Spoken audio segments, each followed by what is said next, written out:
You're listening to the Mind Over Murder podcast.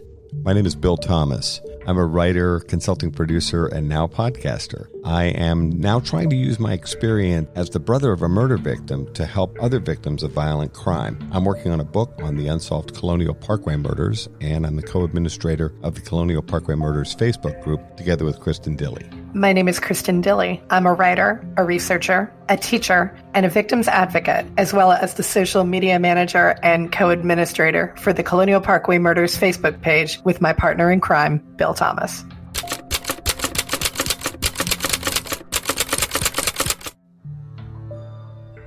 Welcome to Mind Over Murder. I'm Bill Thomas. And I'm Kristin Dilley. Welcome back. We are very excited to have you. We have an action-packed episode with lots of great information. The Golden State Killer case, which is one we've obviously been following closely for years, and we know a number of the family members and the sister survivors from that case, had a significant development this week, as many of you know. This past Monday, June 29th, Joseph DeAngelo entered a guilty plea, actually a whole series of pleas.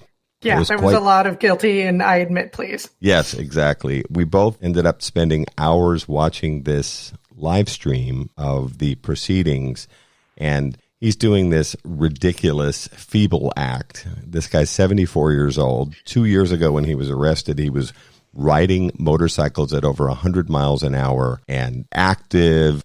Now he comes out in a wheelchair, which apparently was the prosecutor's choice. They were concerned about making it easy for him to come and go and keeping him secure. It's kind of ridiculous. He's doing this feeble old man act. So he's suddenly gone from a vital 72-year-old man with a variety of interests and, great physical vigor to trying to look like a little old man who can barely get the words out. And I particularly liked the fact that one of the prosecutors called him out on it. Yeah. And for bad acting a number of times along the way. Apparently, when he's been jammed up several times during this case, and we're talking about 40 years now, he's actually gone into just terrible play acting, pretending to be weak. And then the next thing you know, he's pulling out a gun and attempting to kill a police officer. At other times, putting on a high-pitched woman, almost a woman-like voice. The whole thing is ridiculous. The bottom line is he's now pled guilty to 13 counts of murder and 13 kidnapping-related charges. In other words, he held these people against their will. And then 161 additional offenses, including at least 50 rapes. It was gut-wrenching watching that live stream. And I know you lasted longer than I did. I lasted about 3 hours into it. And I think when they reached count 76, I reached a point where I was like, I can't deal with this anymore. This is awful. And I had to set it aside for a little bit. I did too. The prosecutors from the various California counties, and remember, DeAngelo worked along coastal California in a variety of different locations, and we think this was all very deliberate on his part. The prosecutors had to present the facts of each case, sometimes with names attached, sometimes without, to listen to the level of just cruelty and depravity and extreme violence. I'd also forgotten, Kristin, that a lot of his victims were underage. He was raping teenage girls. The whole thing, after a while, you just felt like you needed a shower. It was so horrible. And he's just sitting there, and then every once in a while they would ask him a direct question, and he had two answers. He would say, I admit, or admit, and guilty. Even though we both know a fair amount about the case, to listen to one attack after another described in depth, it was almost harrowing to hear it all. What I am looking forward to is the sentencing hearing where the victims are allowed to give victims impact statements. And I like the fact that it was determined that they could give impact statements without consideration for length or content. So anybody who wants to get up and speak can, and I certainly hope that they will. I think that's going to be very interesting to watch. I'm going to try to tune in for the entirety of that one. And continuing with our In Other True Crime News, we return to the case that we have been following for quite a bit of time here already, and that is the case of Lori Vallow and Chad Daybell. We learned very recently that Lori Vallow has had 2 felony counts of desertion and non-support of children dismissed, which I was a little surprised about. I know, Bill, you think there's a larger scheme at play here as to why those charges have been dismissed. Yeah, I think because they were going to be having a hearing next week and the prosecution and investigators are not ready, I think what they're trying to do is work the case and put together the investigation, and the next hearing is scheduled for August, if I'm not mistaken. And even though those 2 felony counts of desertion and non-support were dismissed, there were 2 added felony count of conspiracy to commit destruction, alteration, or concealment of evidence. And the evidence to which they're referring for that count is the remains of her children, Tylee and JJ. Just a horrible case. Absolutely, absolutely disgusting. And another case we're following very closely is that of Vanessa Guillen. You may recall she's the missing Fort Hood soldier down in Texas. Very sad developments in the last few days. There's now identification pending on human remains that have been found about 25 miles from the base.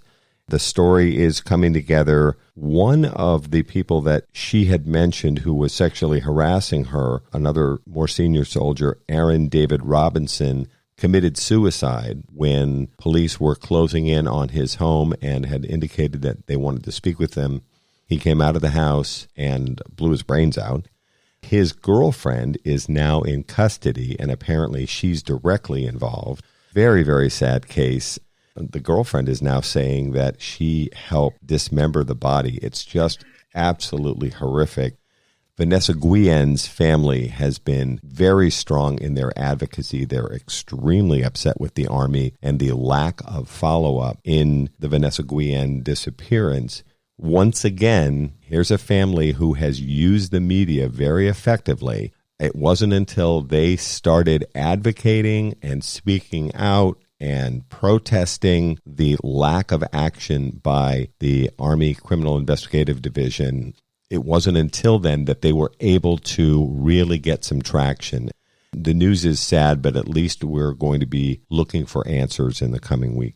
And it is interesting that she is not the only soldier who has gone missing from Fort Hood. So whether or not any more information comes out about the other missing people at Fort Hood is going to be something interesting to keep an eye on in the next couple of weeks. Well, today we are happy to bring you a wonderful, interesting interview that we had with Christine Pelisek. Christine Pelisek, if you may recall from our previous 2 episodes on the Grim Sleeper case, is the LA Weekly reporter who now works for People magazine, who originally broke stories about the Grim Sleeper, including the existence of the task force that was attempting to catch him. She wrote the book The Grim Sleeper, The Last Women of South Central. And our episode today is the conversation that we had with her about her book and about the case. And we certainly hope that you enjoy listening to it as much as we enjoyed talking to her. Thanks for listening to Mind Over Murder.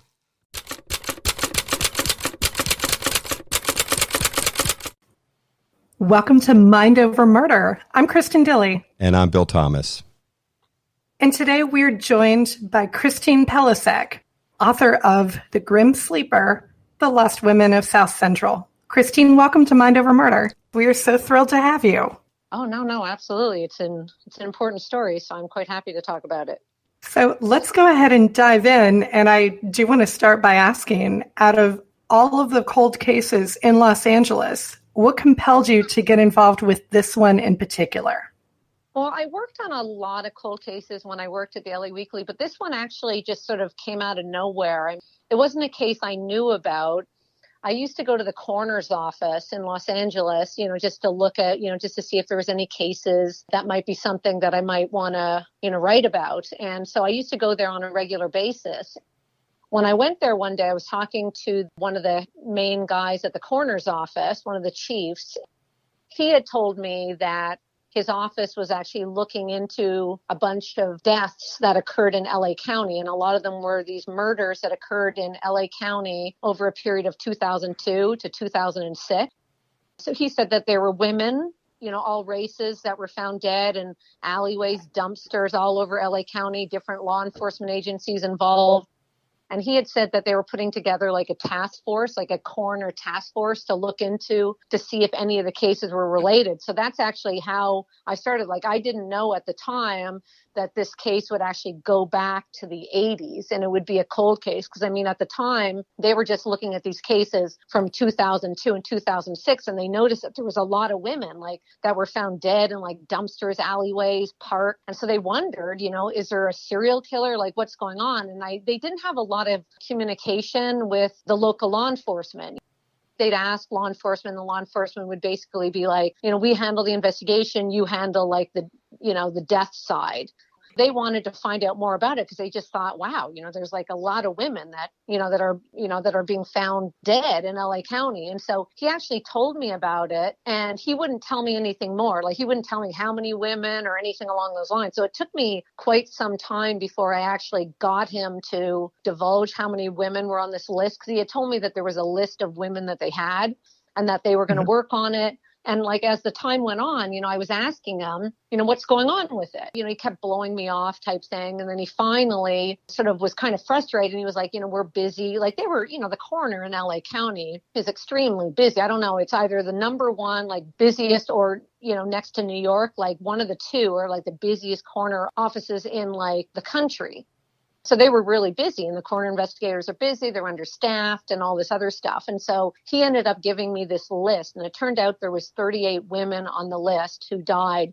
And the list had like the woman's name on it and what police division was responsible, whether it was like LAPD or LA County Sheriff, and the detective that was handling the case. And so I didn't know anything else besides that, really. Like, I didn't know, how they died, et cetera. So I ended up like contacting all these different law enforcement agencies to find out, how these women died. And the coroner at the time, like, they thought they were all homicides. But, as time goes by, there's something else possibly. So, when I was looking through the list, some of the women had ended up that they were actually suicides. Some of them were accidental death.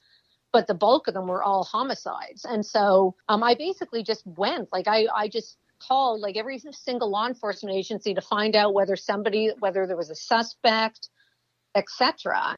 So I ended up getting to case number 37, and that was Princess Berthomew. And she was a young, like a teenager who was found murdered in Inglewood.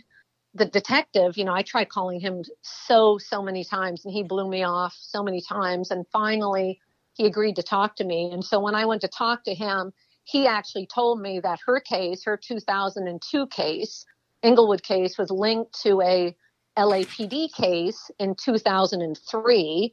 And that woman's name was Valerie McCorvey. And that those two cases were linked through DNA to a series of murders that happened back in the 80s.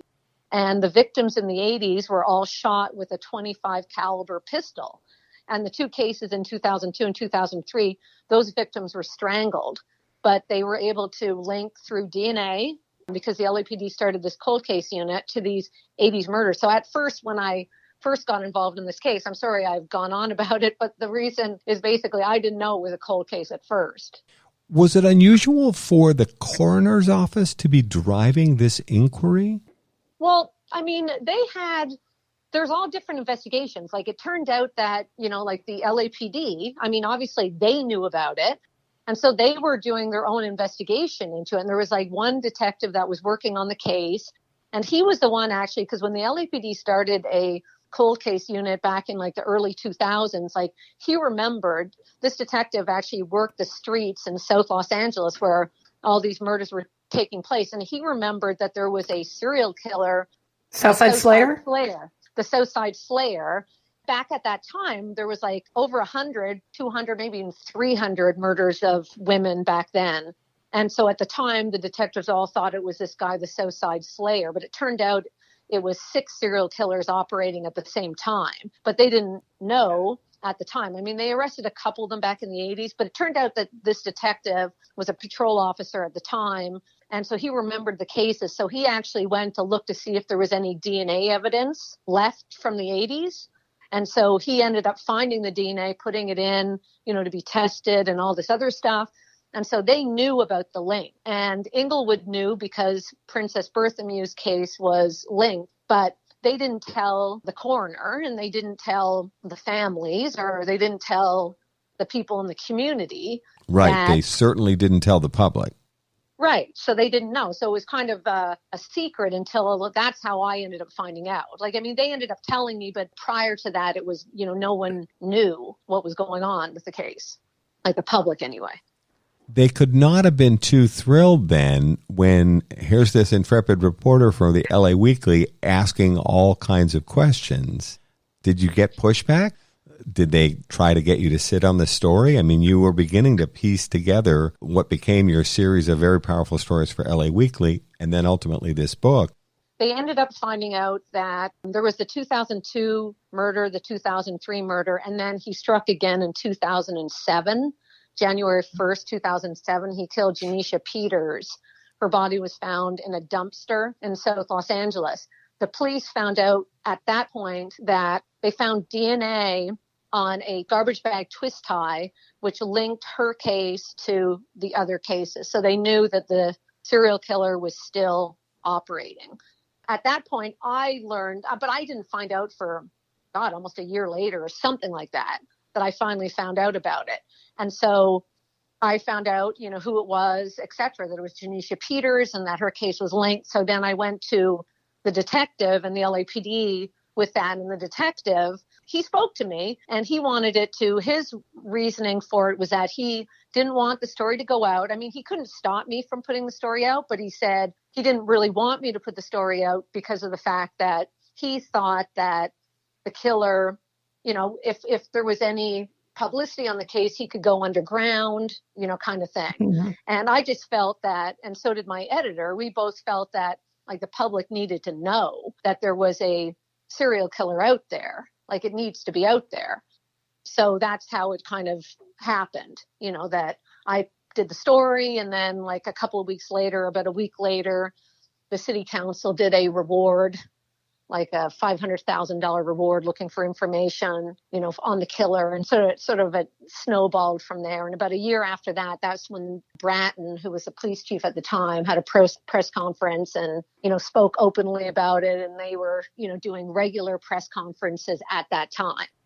Now, at what point did you and your editor come up with this Grim Sleeper name? Well, that was right after that would have been in 2008. That was after I found out that Janisha Peters was killed.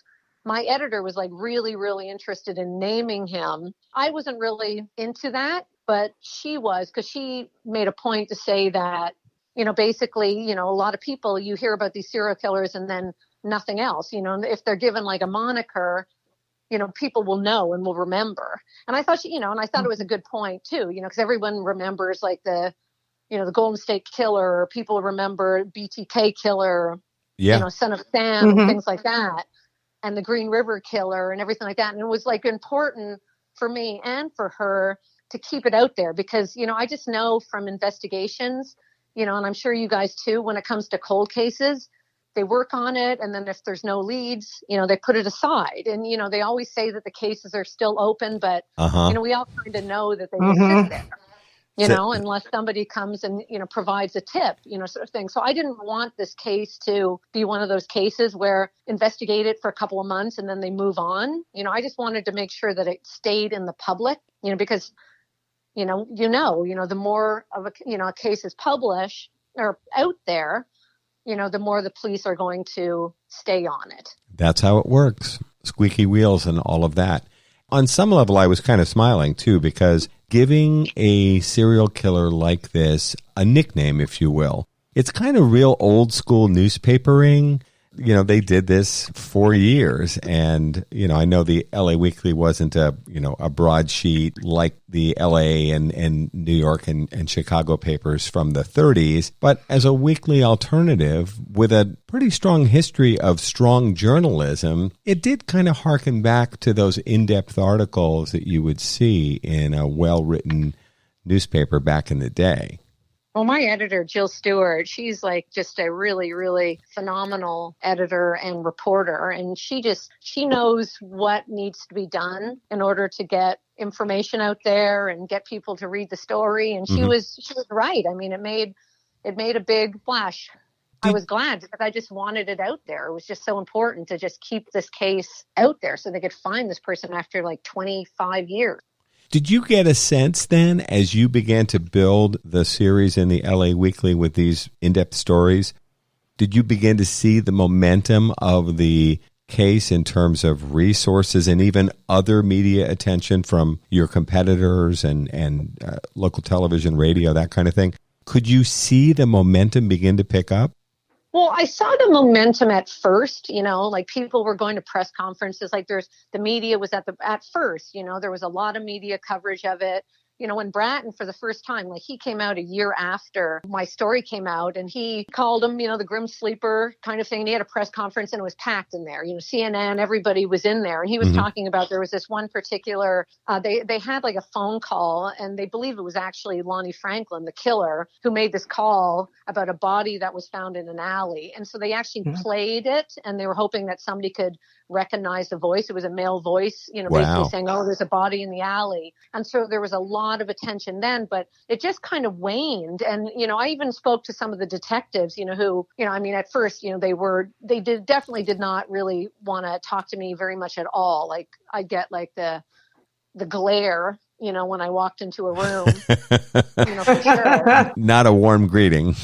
Right. But then, after a while, like they were having these press conferences to bring attention to the case. And I would be there. And sometimes like there'd only be a couple of us there. And I remember one time it was actually with Michael Jackson, when he passed away. Oh, and I was pretty much the only person at the press conference. Oh, how strange. I remember that was such a big story. I was living in LA at the time. Yeah, well, it was the family was actually, there was like the family, they wanted to walk around because some of the family members were having like press conferences as well. And on this particular occasion, they wanted to go to around the neighborhood and like pass out flyers. And so I was there to cover it. And just a lot of the media had left, just because of the breaking news of Michael Jackson. So, and I talked to some of the detectives and they had said like they weren't getting the press coverage as, they once were, kind of thing. And so I think they were kind of wondering what was the point of, having some press conferences and, they never really thought that they'd be able to catch him, because of the press conference. And they also don't like, because when you have a press conference, you'll get a lot of people calling in with, they had guys calling in saying, the killer was like Kramer from Seinfeld and, things like that. Right. So they really useless stuff. Yeah. So they had to go through a lot of stuff. And so they had like this big tip thing. But as the time went by, the tips there weren't as many tips as there were, but they had like thousands of tips at one point. At what point did you realize that there is a book in this? I always thought that the story was incredibly fascinating. So I really thought about it from the very beginning that there was a book in it, but I just didn't know whether I had it in me to do it, really. Just from everything I learned from it, from just, everybody involved. And there was all like, just from the police investigation, it was very interesting. Like there was a lot of red herrings. There was a lot of suspects. There was, this LA County sheriff who they believed was the killer, for like a decade. And it wasn't until, years like the 2000s that they, realized that the sheriff was actually died of a heart attack in between like two of the murders. So it clearly wasn't him. It clearly wasn't him. So it was very like there was a lot of twists and turns. It was also a time, it was like a very, like tragic time in like LA history. There was like the crack epidemic going on. There was so many drive-by shootings. And there were so many murders. And, the women's murders, they were just sort of not, I wouldn't say like necessarily neglected, but kind of. I think that the detective, and they're also, you have these detectives, they're working in these busy areas in South Los Angeles, and you'll have like just a handful of detectives working like so many murders. I was talking to this one detective, and he was telling me how, over a weekend they'd have like him and his partner would have like 3 murders. So you go for one and then go to the next. And how are you supposed to really all this investigating and all the, like the brass, they weren't giving the resources that these detectives in like South Los Angeles needed to do like a really, really thorough job. They wanted to catch, the killers, but it's, how are you supposed to do a fantastic job when you have like 3 murders that you have to investigate over one weekend? Yeah. And I can imagine unless a case came together relatively quickly with the tragedy of what was going on with the crack epidemic at that point and gangs and, as you said, drive-by shootings. Unless you really got some traction early on in an investigation, it was going to be overtaken by another tragic shooting the next week. Well, and these cases were really, really difficult. They were, as you know, they're called body dumps. So they were just like dumped in alleyways. So it wasn't, like a domestic thing where you can actually go and, talk to the husband or talk to the brother or the sister or whoever. I mean, these girls were found in like alleyways and dumpsters. There was barely any evidence. And then back then, of course, there's no DNA. Right. So how do you figure it out who it is? And a lot of the girls, sometimes they didn't come home for a few days and they hadn't talked to their families in a while and stuff like that. So it made it like far more difficult. Another interesting thing was when there was one detective that was really, really well known, and he had covered like the Bonin case, like the serial killer. And so he was really well known with robbery homicide. And I mean, he, at the very beginning, believed that all these killings, even though some women were like during that period, like some women were strangled, some were stabbed, some were shot. Like he thought that they were all related. It wasn't until like a couple of years later that they realized that it wasn't one. There was a number of killers out there. And so, they were going in the wrong direction for a while there, thinking that it was just this one person. And also, too, back in the 70s, they didn't have like that much experience with serial killers. Not like today where we all know the profiles and stuff. Back then, like they really didn't know. So I just found that a very, very like fascinating case. And to me also too, one of the big things for me was the victims. I really wanted with my book, I really, really wanted to tell their story because, a lot of times, people are far more interested in who the killer is, but I wanted people to know about who who these women were and who their families were. And that was the part of the book that I found really most admirable, is that you kept such a tight focus on the victims and that you really gave these women back their voices and their humanity. And I can't say enough wonderful things about that. It was an excellent book. I really enjoyed it. Oh, thank you. And I really, I spent a lot of time with the families because some cases I was the one who told some of the family members that their daughter was killed by a serial killer. And so I was in contact with them, letting them know like any kind of new development. And then all through the court process, there was like a handful of families that regularly went to, Lonnie Franklin's court hearings. And that went on for 6 years. Could just see like just the pain that they were feeling. And it, even because of even though the cases were like 20 something years old, it was just like, it happened yesterday. I remember Porter Alexander talking to him and he blamed himself, and he was like, if I had done something more, maybe my daughter, because his daughter was 18 years old when she died. And just to see him like this really proud man.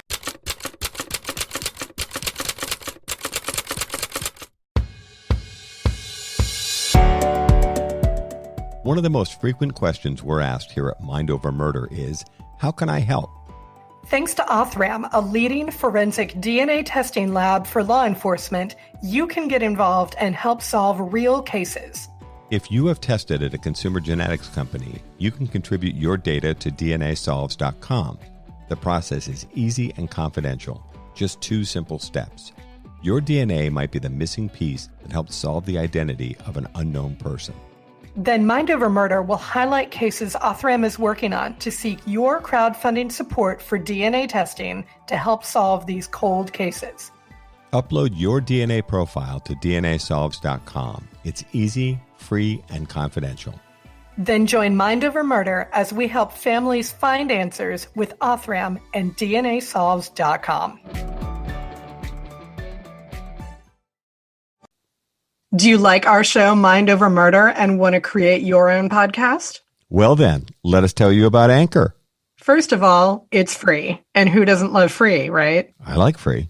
There's creation tools that allow you to record and edit your podcast right from your phone or computer. You can even add any song from Spotify directly to your episodes. The possibilities are endless for what you can create, whether it's music analysis, your own radio show, or something the world's never heard before. Anchor will then distribute your podcast for you so it can be heard on Spotify, Apple Podcast, and many more platforms. And you can even make money from your podcast with no minimum listenership. I like the sound of that. It's everything you need to make a podcast all in one place, right here, Anchor. Download the free Anchor app or go to anchor.fm to get started on your own podcast. You can tell them Kristin and Bill from Mind Over Murder sent you.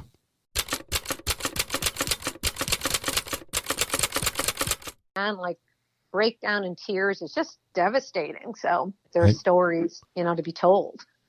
Was anyone from LAPD keeping these family members abreast of what was going on with the investigation? Well, they started to, once the story came out, they started to, they had, meetings sometimes at churches and things like that. So they were like, once the story broke, they were, and the family members were calling a couple of the officers and things like that. And they had like this one family gathering, and the LAPD, actually, they're the ones that basically with one of the family members, they agreed to have this meeting at this church. So they brought sort of a lunch and all the family members were there. They spoke, but it was more of like an interrogation because the families were just not happy whatsoever. And so they were really bringing. How did that go? Yeah, well, it was, I found out, I didn't find out until like the night before. And one of the family members actually called me up and said, hey, the LAPD wants us to go to this place. We're going to meet at this church and everything. Will you go? And I was like, oh, because the cops were just not very happy with me. And I was like, oh, geez. Right. And I was like, yeah, I'll go. And then I called one of the detectives to just let him know that I'd be there. And he was not happy about it. But he's like, well, okay, go. But, I'm going to ask the families, if there's any other families that don't want you there, then you got to go. And I was like, okay. And so I went, and then he basically asked everybody in the room, there was like about 25 people in there, if anyone, just one person wants her to leave, we'll ask her to leave. Then we'll ask her to leave. And not one person said anything. And they were like, no, we want her to stay. Well, the families had to realize that your journalism is the reason why the LAPD had put time, attention, and resources back into the Grim Sleeper case. There's not much way around it. You have to take some credit there. I don't know. They were definitely involved in the case, but I do think that media attention definitely helped out the situation for sure. Because, I know that, as time was going by and, they hadn't got a suspect. And, they were working on it. They were, they went to Georgia and they ended up like there was this one guy because this Cosmopolitan Church was a place of interest where maybe the killer had gone there before and everything. And so they ended up finding out about the pastors and the pastors. And so they ended up going to Atlanta and into Georgia, and they ended up like going in. There was one guy who was buried in a crypt, and they ended up going in there and taking his femur bone, to get his DNA to see if he was linked and everything. And they ended up finding a box. I remember like one of the detectives telling me this. They ended up finding a box with him, and they shook it, and they were like, "Oh my God!" They thought, could it be the gun? The 25 caliber? And it turned out that it was. The pastor was buried with his dog, and it was the dog's collar that was making the noise. But yeah, like they were, but it was just one of those things where they were doing everything. They were looking at going to the neighborhoods and trying to do like sort of a geographical profile, like who's living there now, or some of the same people living there and all this other stuff. And they were just nothing would, and they'd follow people, and my goodness, they must have swabbed like hundreds of people. So they were getting really frustrated. And I noticed as the time was going by, there was like 6 guys, and all of a sudden it was 4. And then there was like 3. Then I was like, uh-oh, what's going on with this? So that's kind of how it happens, right? It's slowly, they move the people around and everything like that. So I just wanted to make sure that, for me to keep writing stories, I just wanted to make sure that, I constantly did stories to keep it out there, to keep the attention out there. Without implying that the LAPD was doing nothing, because far from it, we know that they did continue to work the case. Certainly, the media spotlight does help to swing back that pendulum. Like you said, terrible things were happening every single weekend. And as the brother of a murder victim, I know that media attention makes a tremendous difference in terms of the focus that a case gets. And I've told this to other murder victims' families.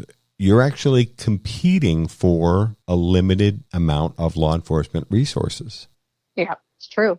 In terms of thinking, okay, I'm going to write a book about the case, were you able to take the content that you had written for the LA Weekly and transition it and begin to mold the clay a little bit, thinking I'm going to go more long form here because I think this is an important story? Well, I mean, I kept all the stuff. I'm one of these hoarders where anytime I do investigation, like anytime I start something, I keep all my information, so I had everything from the moment I started working that case. I kept everything, like every email, every flyer, every number and all that stuff. So I had it, so I had a lot of that stuff. So when I started thinking about it, it was more, he gets arrested. And then, I was thinking to myself, I really thought that this book needed to be out there. I thought people needed to know the case, and I knew not a lot of people knew about it, and I didn't understand why. And so I thought it was an important book for people to know, and I wanted people to know who the victims were, etc. It was kind of like, who else is going to write it but me? I mean, I'm the only one who knows, besides a detective could do it for sure, because they would know a lot about the case and the prosecutor would know a lot about the case. So, but barring those, I would be really the only one to do it who knew so much about it. So that's why I really thought, because I was like, you know what, this story really needs to be told, but I just was like, my God, I'm going to tell it. Oh my God, I've never written a book before. So I was freaked out about it, but I'm so glad. It was like a very long and painful journey. I'm so glad I did it. And I'm so glad that the families were really happy with it. And so that was actually what made me the most happy, was that they were, happy about it. And so that was really good. Are you still in touch with the victims' families? Is this a relationship that has continued to this day, even beyond the trial? Oh, absolutely. I mean, when Lonnie Franklin recently died, and I spoke to pretty much all the family members that day, and I spoke to the prosecutor, I spoke to the police, the detectives and everything. And it was like being, back there during the trial, everyone standing together and everyone talking about it. Because I ended up telling, some of them didn't know that he had passed away, so I ended up calling them to tell them. Yeah, so I was talking to them, and I regularly keep in contact with a few of them. I always call Diana Ware, Barbara Ware's stepmother. I always, check in with her, and the Alexanders, I always check in, and Romy Lampkin, her sister, Lucretia Jefferson. So I keep in contact. And Anitria, who's a survivor, her and I. She's amazing. She's absolutely amazing. Oh, by the way, at the time of this recording, it's early July 2020, and Lonnie Franklin Jr. died in March 2020, if my memory serves. Have we ever heard any cause of death? Because he died up at San Quentin, and they said they were going to announce a cause of death, and Kristin and I, in our research, still can't find a single article that says how Lonnie Franklin Jr. died. He died of a heart attack. Okay, we figured it was natural causes because they said that it appeared there was no act of violence. Yeah, that's right. He didn't. He had been complaining about, in the last couple of days, complaining about a few things here and there. And they ended up going to his cell. He was in his own cell. And so they went to the cell and, found him there, and he was unresponsive. And there was a few other sort of issues that he had. He had heart disease and things like that. And right. I think he was pre-diabetic, if I'm not mistaken. Yeah, there was a couple of things that, caused it, but it was natural causes. It wasn't any foul play or anything. Yeah, we didn't think so. We just found it odd that a couple of months had gone by and we didn't see anything in writing that we could find that indicated that they'd announce any kind of cause of death. Yeah, no one ended up writing. It didn't seem like to me that, any media kind of picked it up to write about it. But I was very, I wanted to know, of course. So, I wanted to find out. And so did everybody else, basically. All the family members and everything. They wanted to know what happened. But we all pretty much assumed that that's what it was. I mean, I was told pretty much right away that it was not foul play and it wasn't suicide. So we kind of knew it was going to be natural causes. But I was curious as to, exactly, what it was. Can you talk to us about the transition to deciding to use familial DNA? Because I found that when I was reading about these steps, you were writing about them and explaining stuff to all of your readers, myself included. We'd never even heard of this stuff. So how did that get moved onto your radar? And then how did you find yourself explaining it to the readership of the LA Weekly? Well, I didn't really know anything about familial DNA until I was told. Like, I mean, obviously I knew obviously that his DNA was not in the felon data bank. And that's why they weren't able to find him. Like, they had his DNA were on his victims, but they didn't have a name to that DNA. So I knew that. But when I ended up doing that story in 2008, I was told by one of the detectives that they were trying this familial DNA, and I had no idea what it was. I had to look it up, and I was looking at cases, and I found a case that it was like a British case. And I think it was one of the first cases where they had this guy who raped a number of women, and they ended up finding him through his sister, who had like a DUI in London. They found out that those cases were linked. And so then they go and check on him, and then they find all these. He was called like the high heel shoe fist or something. It was something along those lines. And so I started looking into it. And I was like, wow, I never even heard of familial DNA. But then I found out soon after that, it took a month or so, or actually it was a little longer than that, where, I mean, they had a lot of hopes, like the LAPD, like they had to basically go to the Attorney General and basically ask for this test because it had not been done in California. It had been done in like Colorado. And so it was actually the first time in 2008, when they tried this familial DNA test, it was the first time in the country that it was ever used to try to track down a serial killer. And so at the time, they had to be it had to be a case where like the public was not in fear, but, he was a threat to the public. It had to be a case like that. So, they had to go through this whole thing, write up like practically a thesis in order to, get permission to do it. So they ended up doing it. It takes a long time, for them to do that. It was like the Department of Justice. They were the ones that were doing it. And it took them a long time. And they found out it didn't hit on any of the felons in the data bank. But it wasn't until actually a couple of years later, one of the detectives was talking to the woman at the Department of Justice. And at that point in time, there was 400,000 more felons added to the data bank. So she was basically like, why don't you try it? Why don't we try it now? It's 400,000 more felons. He was like, yeah, do it. And then lo and behold, it hits on Christopher Franklin, Lonnie Franklin's son, and of course they didn't know, Christopher Franklin was 28 at the time. So they knew full well that he obviously wasn't the killer. He was too young, but they knew he was related to the killer. And so at that point, they had to kind of figure out who that was. It became obvious pretty quick just because Lonnie, the father, lived in the epicenter, where all the murders took place. He had lived on 81st and Western, pretty much, where all the killings took place for, a couple of decades. After they saw that, they realized that one of the victims, Lucretia Jefferson, lived on the corner of 81st and Western. His house was 4 doors in, and Lucretia Jefferson lived in this apartment complex on 81st and Western. And then Anitria, when she got attacked, she said that her attacker stopped at this house. It turned out that it was 81st and Western, and it was she picked the wrong house. It was actually 3 doors down. She actually was able to take them right back to that neighborhood. So they knew, and then of course they ended up following him around for 3 days. And on the first night, he was married. He was a grandfather, actually, when they caught him. And on the first night, he was out with his girlfriend driving around, and he didn't drop anything, stayed the night at the girlfriend's house. And then the next day, he went out trolling the streets, looking for girls on the street. And they didn't get anything then. And it wasn't until the following day that he went with his girlfriend to this pizza restaurant in Long Beach. And the detectives that were following him, they ended up pretending, this one detective pretended that he was a busboy and went in and started bussing the plates off the table. And they had a separate section in this bin for Lonnie's dishes. And they ended up taking plates and stuff. And they ended up getting a DNA match on a piece of cheese from his pizza. So it was pretty amazing. It really was.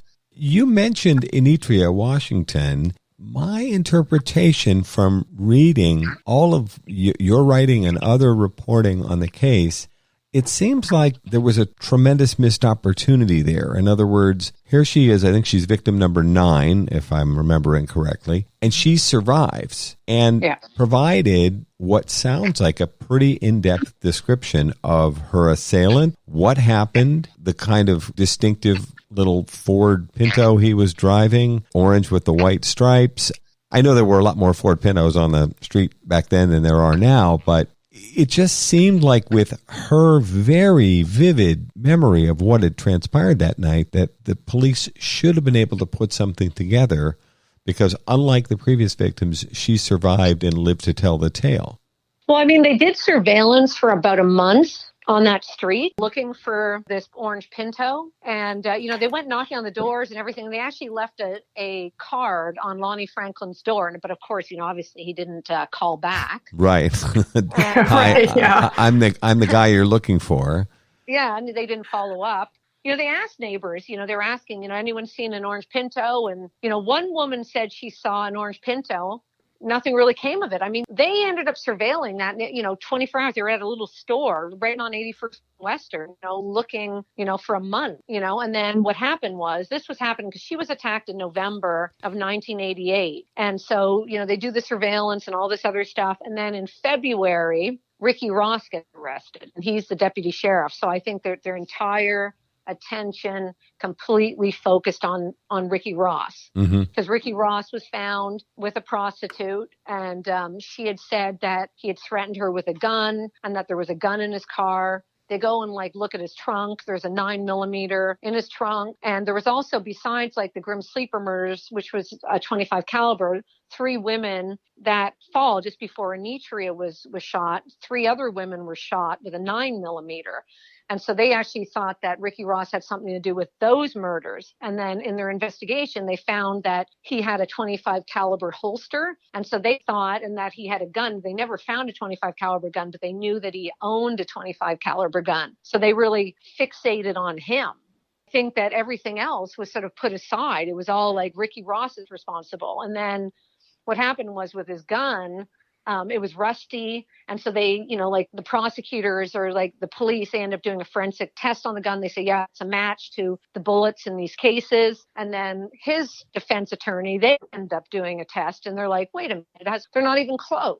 And so it ended up they dropped the case and Ross was in jail for about 60 days or so. And then he ended up filing a lawsuit because he lost his job and all this other stuff. But he never, he ended up suing the city for millions, but he lost. Ended up dying. Well, I mean, he lived for years later, but, he certainly was under a shroud of suspicion for many, many years that he was the one who was responsible. There are so many really interesting little diversions, or I guess Bill and I call them rabbit holes, to go down when it comes to a case like this. And I found the Ricky Ross one to be particularly interesting. It's one of those truth is stranger than fiction. You couldn't make that up if you tried. Yeah. And I mean, there's no, I can see why you'd go down that alleyway, right? He's got a 25 caliber. He's out, picking girls up, and that wasn't disputed. He was on crack, and the girl was on crack, and it was common. And, during that time, and some of the victims in the Grim Sleeper case had crack in their system and things like that. So I could see why they went down that hole, kind of thing. But, you're right, though. I mean, Anitria basically, she ended up taking, she picked this house. It was this guy. It was an older man who lived there, and he was his wife had died and his house had become kind of a party house. And she had said that whoever attacked her just stopped at the house, went in and got a gun. So, I mean, it easily could have been that exact house and that, Lonnie had hidden the gun because the guy was older and everything. And everyone was saying that everyone in the neighborhood kind of took advantage of him. And a lot of the neighborhood girls would sleep there and things like that. And, he was getting monthly checks. And I know that his family members were worried that, the people that were kind of hanging around him were taking his money and stuff like that. It wouldn't shock me if Lonnie had, left the gun, in that guy's house. And then when he was with Anitria, he decides, you know what, I'm going to kill her. So he pulls up, just, hold on, I'll be right back. And then goes in there, grabs the gun. And then, because he shot her just around the corner. I mean, he drove less than a block and then shot her. And I was really interested to note that in the penalty phase of the trial, they brought forward another survivor, Laura Moore. Just when you think it can't get any worse and the list of victims can't get any longer, then you have another person who survived. And when I watched the documentary by Nick Broomfield, he found another set of women who had survived run-ins with Lonnie Franklin Jr. I just couldn't believe the vast number of victims. Well, and then, of course, the German woman who, he was 19 when he went to Germany.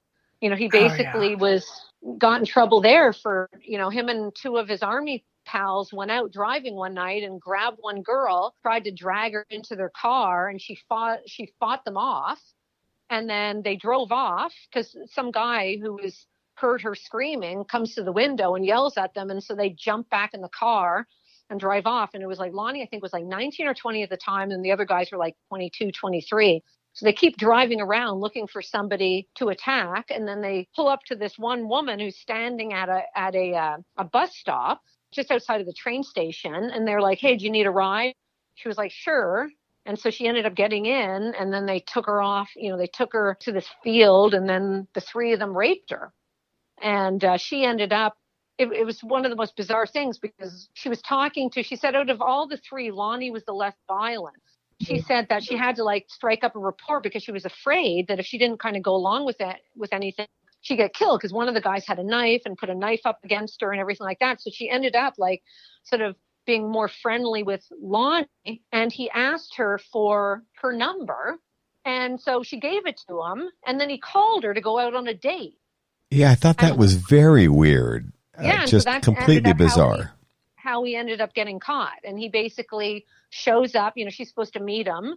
And then, of course, the cops are there and, jump on him. And I mean, that whole thing, he completely, I didn't do it and, all this other stuff. But he got, the other guys got more severe sentences than he did. He didn't get it. These other two guys got dishonorable discharges, but he did not. And so, of course, when he got back to, stateside, he was able to get a job with LA County, the sanitation department, which he probably would not have been able to get if he had that dishonorable discharge. So, he was able to go back. He got married. As far as that, he got back, and I believe it was around 1978. I don't think that they know of any attacks, but the first known attack was 1984. So he may have been back for, who knows? He might have attacked other women. They never found them. But the ones that they know of, the first one happened in 1984. Well, without challenging your naming him the Grim Sleeper, I have a theory, and Kristin can agree or disagree here, that Lonnie Franklin Jr. did not stop for that 13, 14-year period. I think that he shifted his MO slightly and stopped just dumping the women's bodies in alleys in South Central, and particularly when he was working for the sanitation department, I think he figured out a way to kill women and move their bodies into the waste stream at the sanitation department. Oh, I wouldn't be surprised. I mean, they narrowed it down. At once it was 13 years, and they've since narrowed it down to 9 years. Mm-hmm. They found other women, but also too, his children would have been teenagers, at that time. You know, they might have wondered what are you doing leaving the house at 2:00 in the morning? Yeah. So, but maybe not. But I also think, I think he got better at, hiding the women. I don't think he stopped at all. I mean, if you ask some of the detectives, they think that, they know of 15 murders, but they think it's probably more like 30, And so I think that he had a series of girlfriends throughout his years, when he was married. And I think that there was times when he was happy, and I think it was very similar to the Green River Killer in that regard. It's when he was happy, he didn't kill. When he was agitated, he did. Right. So I think that there was different times when, he was happy, so he didn't. And then, he just started again when he was, upset over something, and that was the same case with some of the other serial killers, in the 80s too, like Chester Turner. He would get mad at his girlfriend and he didn't want to kill his girlfriend. So he'd go out and kill someone else. Somebody and kill somebody else. Other people stopped and started, and it's funny, Kristin and I have gotten to know some FBI profilers, both through my sister's case and then through our interview process, and a number of them have said that the thinking about serial killers has shifted over the years because now they're realizing that people do stop and start for a variety of reasons, oftentimes having to do with what's going on in their lives. Absolutely, absolutely. There was one case here, John Floyd Thomas, and he attacked some elderly white women. It ended up that he got a job with the state insurance commission, and that's what made him stop. He really liked his job, I guess, and he stopped at that point. And he wasn't, because sometimes, they get older and they stop, but, he just, he liked where his life was, and that's how he stopped. So it really depends on, there's not one way that it goes, right? They all change And for whatever reason, like the Golden State Killer, there was like a 5-year gap. His very last victim was Janelle Cruz. And 5 years before that, like he hadn't killed in 5 years until Janelle Cruz. And it was like, why? And then he stopped. He stopped in 1986. He went from, 75 to 1986 and then just stopped. And it can be a variety of things. They tell us, marriage, relationships, being happy, having children, as you mentioned, a different job, getting religion, believe it or not. So there can be a variety of different things that would have somebody step back. And as you also mentioned, Christine, sometimes they age out of the demographic of the kind of man, in most examples we're talking about, that would commit this kind of crime. Absolutely. All these guys, everyone's different, right? So they have the reasons. Speaking of, how does a nice young woman from Ottawa end up in Los Angeles covering true crime for all of these years? Well, I actually originally came here for vacation, but then ended up getting a job with the LA Weekly. And I was actually covering just regular everyday stuff when one of my editors, actually, Joe Donnelly, he asked me to look into this case in Redlands, California. It was this young girl, 17-year-old girl, who was murdered by her best friends, and her body was found in an orange grove. And I ended up going out there, and I ended up talking to the police, and I ended up having like a really, great interviews with the police. I ended up getting like the homicide book, that's basically the investigative book on the murder. I really, I found it very fascinating in just how they ended up solving the case. And so I just really got into that.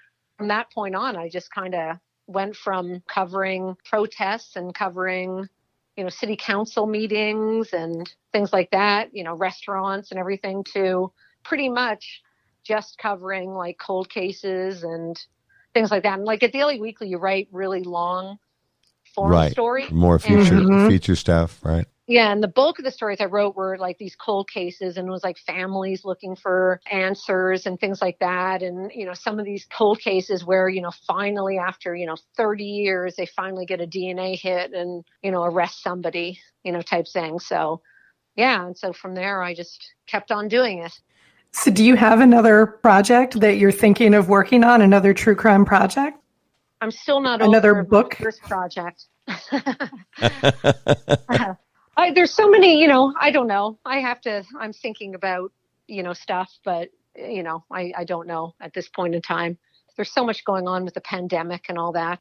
But yeah, one of these days there's a lot of cases that, I've seen over the years that are really interesting and really need attention. So those are the cases that I really like to focus on, ones that need the public's attention, because as you guys know, there's just so many cases out there, and, it's just, no one, there's nothing being done. And so the best thing to do is to get that little bit of attention on it. So I'm kind of, if I do one, I'm going to look for, cases where, it's a case that needs the attention, and I could bring, hopefully shed some light on it.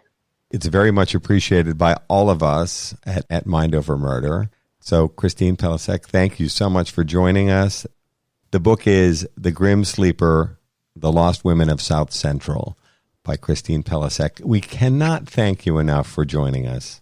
Oh, absolutely. Thank you guys very much. I really appreciate it. We love the book, and we are so looking forward to your next project, whatever that might be. Oh, well, thank you so much. I appreciate it.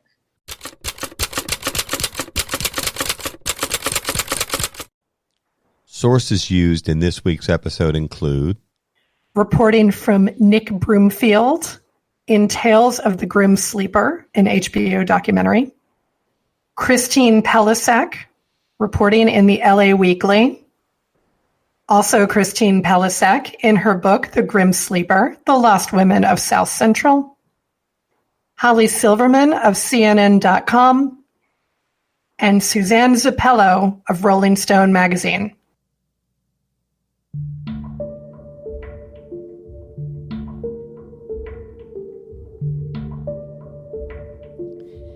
Mind Over Murder is a production of Absolute Zero and Another Dog Productions. Our executive producers are Bill Thomas and Kristin Dilley. Our logo art is by Pamela Arnois. Our theme music is by Kevin MacLeod. Mind Over Murder is distributed in partnership with Crawlspace Media. You can follow us on Facebook, Twitter, or Instagram. You can also follow our page on the Colonial Parkway Murders on Facebook. And finally, you can follow Bill Thomas on Twitter at BillThomas56. Thank you for listening to Mind Over Murder.